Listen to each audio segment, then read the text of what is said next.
आओ उलमा से पूछ ले।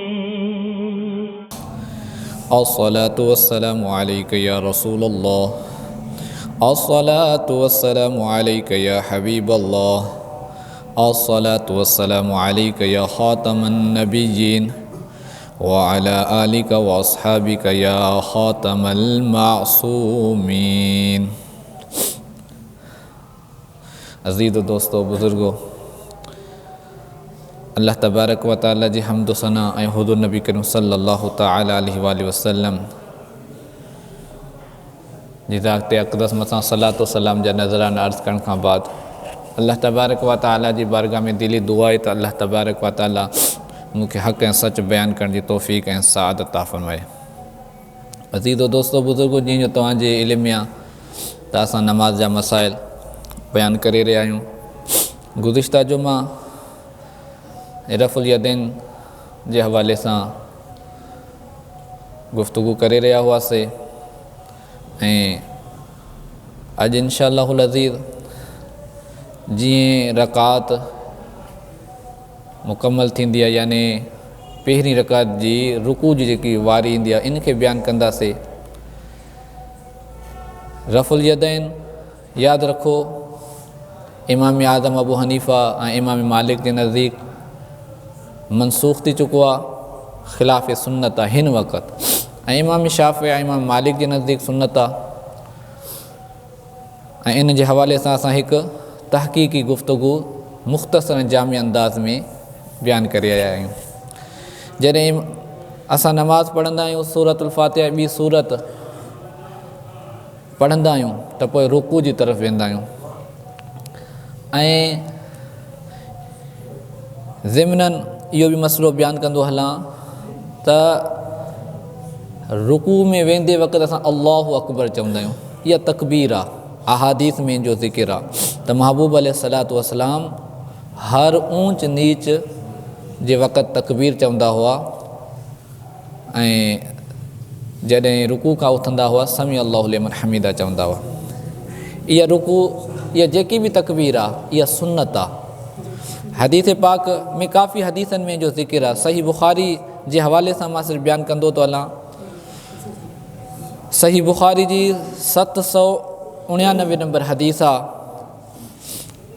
हज़रत सय्यदुना अबू हुरैरा रज़ी अल्लाहु तआला अन्हु खां रिवायत आहे। यक़ूलु, उहे फरमाईंदा, कान रसूलुल्लाह सल्लल्लाहु अलैहि वसल्लम इज़ा क़ाम इला सलाती युकब्बिरु हीना यक़ूम। जॾहिं महबूब अलैहिस्सलातु वस्सलाम नमाज़ जो इरादो कंदा हुआ, क़याम कंदा हुआ, त महबूब अलैहिस्सलातु वस्सलाम अल्लाहु अकबर यानी तकबीर चवंदा हुआ। सुम्मा युकब्बिरु हीना यरकाउ, ऐं वरी जॾहिं रुकू कंदा हुआ तॾहिं तकबीर चवंदा हुआ अल्लाहु अकबर। सुम्मा यक़ूलु समी अल्लाहु लिमन हमीदा हीना यरफ़उ सुल्बहु मिनर रकअती, ऐं जॾहिं महबूब अलैहिस्सलातु वस्सलाम पंहिंजी पुठी मुबारक सुल्ब खे रुकू खां सिधो कंदा हुआ त उन वक़्तु समी अल्लाहु लिमन हमीदा चवंदा हुआ। सुम्मा यक़ूलु वहुव क़ाइमुन रब्बना लकल हम्द, ऐं जॾहिं रुकू खां सिधो थी करे बीहंदा हुआ, जंहिंखे असां क़ौमा चवंदा आहियूं, उन वक़्तु रब्बना लकल हम्द। ऐं अब्दुल्ला बिन साले इन रावी हदीस जा रावी आहिनि, उहे उन जे कौल जे मुताबिक़ वलकल हम्द, रब्बना वलकल हम्द। इन जे करे समी अल्लाहु लिमन हमीदा खां बाद जेको न अकेलो नमाज़ पढ़ी रहियो आहे, बाक़ी इमाम जे पोयों जेकॾहिं पढ़ी रहिया आहियो, हर अहले इल्म खे ख़बर आहे त जमायती जेको मुक़्तदी आहे उहो रब्बना लकल हम्द या रब्बना वलकल हम्द। पर अकेलो तनहा नमाज़ पढ़े थो समी अल्लाहु लिमन हमीदा चई करे जीअं सिधो बींदो रब्बना लकल हम्द या रब्बना वलकल हम्द। इहे किन रिवायत में अल्लाहुम्मा रब्बना लकल हम्द जा बि आहिनि, अल्लाहुम्मा रब्बना वलकल हम्द। इहे सभु अल्फाज़ इन्हनि में जंहिं ते बि अमल करे उनखे सुन्नत ते अमल करणु नसीबु थींदो। बहरहाल जॾहिं महबूब अलैहिस्सलातु समी अल्लाहु लिमन हमीदा चई करे सिधो बींदा हुआ त रब्बना लकल हम्द चवंदा हुआ। सुम्मा युकब्बिरु हीन यहवी, पोइ जॾहिं महबूब अलैहिस्सलातु वस्सलाम सजदे जे लाइ झुकंदा हुआ त उन वक़्तु अल्लाहु अकबर तकबीर चवंदा। सुम्मा युकब्बिरु हीना यरफ़उ रअसहु, वरी महबूब अलैहिस्सलातु वस्सलाम जॾहिं सजदे खां सर खणंदा हुआ त वरी महबूब अलैहिस्सलातु वस्सलाम अल्लाहु अकबर यानी रुकू सजदे में वेंदे वक़्तु भी अल्लाहु अकबर, सजदे खां उथंदे वक़्तु बि अल्लाहु अकबर। सुम्मा युकब्बिरु हीन यसजुदु, जॾहिं ॿियो सजदो कंदा हुआ तॾहिं बि महबूब अलैहिस्सलातु तकबीर चवंदा हुआ। सुम्मा युकब्बिरु हीन यरफ़उ रअसहु, ऐं महबूब अलैहिस्सलातु जॾहिं वरी ॿिए सजदे खां सर मथे खणंदा हुआ तॾहिं बि अल्लाहु अकबर यानी तकबीर चवंदा। सुम्मा यफ़अलु ज़ालिका फ़िस्सलाति कुल्लिहा हत्ता यक़दिहा, महबूब अलैहिस्सलातु इहो अमल पूरी नमाज़ में कंदा हुआ हत्ता कि महबूब अलैहिस्सलातु नमाज़ मुकम्मल कंदा हुआ। ऐं वरी इन में वयुकब्बिरु हीन यक़ूमु मिन सीनतैनि बादल जुलूस, जॾहिं ॿिनि रकातनि में जुलूस वेहण खां बाद जॾहिं टीं रकात जे लाइ उथंदा हुआ बि त अल्लाहु अकबर चई करे उथंदा हुआ। इहो ई ज़िक्र सही बुखारी जी 803 नंबर हदीस में बि आहे ऐं सही मुस्लिम जी हदीस में बि इहो ज़िक्र आहे, 825 नंबर ग़ालिबन हदीस आहे। ऐं इहो ई ज़िक्र जेको आहे जामिउ तिरमिज़ी में बि आहे, त उन्हनि जा अल्फाज़ हीअ आहिनि। सही बुखारी ऐं सही मुस्लिम जा अल्फाज़ तक़रीबन हिकु जहिड़ा आहिनि। ऐं अब्दुल्ला बिन मसूद का जामिउ तिरमिज़ी में हदीस पाक 253 नंबर आहे। हज़रत अब्दुल्ला बिन मसूद रज़ियल्लाहु तआला अन्हु फरमाइदा क़ाल कान रसूलुल्लाह सल्लल्लाहु तआला अलैहि वसल्लम युकब्बिरु फी कुल्लि ख़फ़दिन व रफ़िन व क़ियामिन व क़ुऊदिन, त महबूब अलैहिस्सलातु वस्सलाम हर झुकंदे वक़्तु उथंदे वक़्तु ऊंच नीच ते तकबीर यानी अल्लाहु अकबर चवंदा हुआ। व अबू बकरिन व उमर, हज़रत अबू बकर ऐं हज़रत उमर बि इहो ई अमल कंदा हुआ।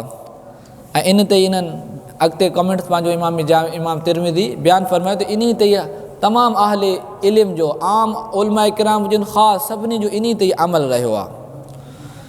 ऐं महबूब अलैहिस्सलातु वस्सलाम जॾहिं रुकू में वेंदा हुआ त इहो हुकुम आहे त हथु जेको आहे गोॾनि ते रखंदा हुआ। हिकु हदीस में ईंदो हथु गोॾनि ते रखण जो वरी कहिड़ी कैफ़ियत हूंदी हुई इन जो ज़िक्र आहे। एतिरे क़दुरु महबूब अलैहि जो रुकू कंदा हुआ त पंहिंजी पुठी मुबारक सिधी रखंदा हुआ। अहादीस में ज़िक्र आहे जेकॾहिं महबूब अलैहिस्सलातु वस्सलाम जी पुठी मुबारक ते पाणी रखियो वञे न उनखे बि हरकत न ईंदी हुई, एतिरी सिधी हूंदी हुई। इन जे हवाले सां मां हदीस बयानु थो कयां।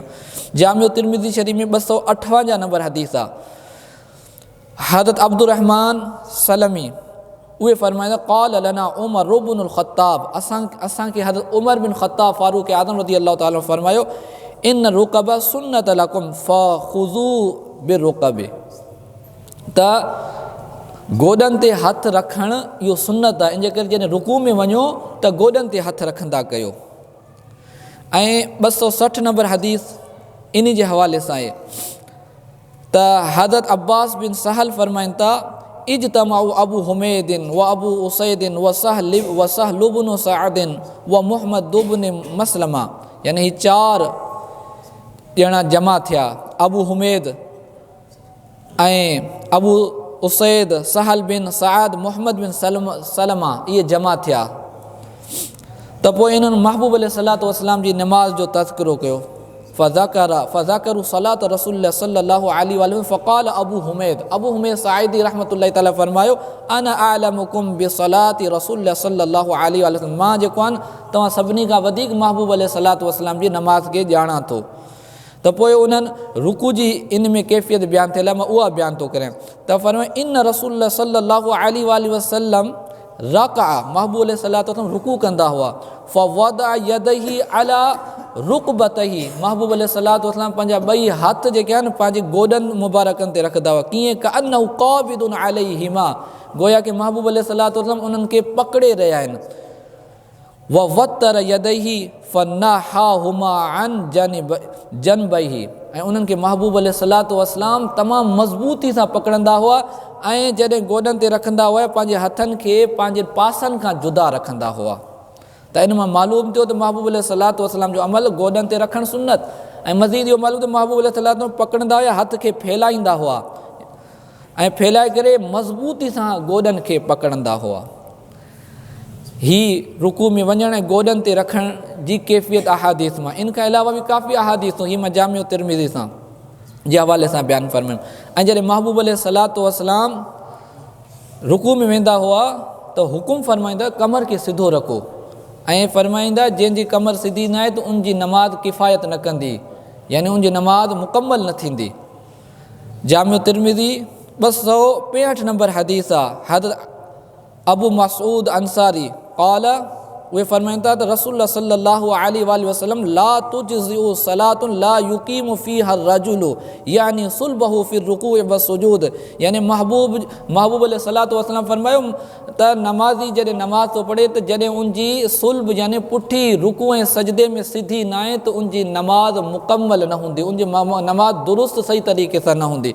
त इन जे करे हुकुम ॾिनो वियो त जॾहिं मर्द जेको आहे, मर्द जे लाइ इहो हुकुम आहे त मर्द जॾहिं रुकू करे त पंहिंजी पुठी मुबारक जेकी अथसि पंहिंजी पुठी सिधी रखे रुकू में ऐं सजदे में, ऐं इन ते ई अमल आहे। ऐं जेको नथो करे, हिकु आहे इंसानु मजबूर आहे, मजबूरी जा जुदा मसइला आहिनि, कंहिंखे कमज़ोरी आहे, कंहिंजी पुठी सिधी नथी थी सघे, कंहिंखे क्या जुदा मसइला आहिनि, पर जंहिंखे का मसइलो न आहे उनजे लाइ हुकुम इहो आहे त नमाज़ जे अंदरि पंहिंजी पुठी ईअं सिधी रखे जीअं महबूब अलैहिस्सलातु वस्सलाम सिधी रखंदा हुआ। कीअं सिधी रखंदा हुआ त महबूब मौजमुल कबीर में इहा हदीस बयान थो करां, 400 नंबर हदीस आहे। इमाम तबरानी जी मौजमुल कबीर में बि आहे, मौजमुल औसत में बि आहे।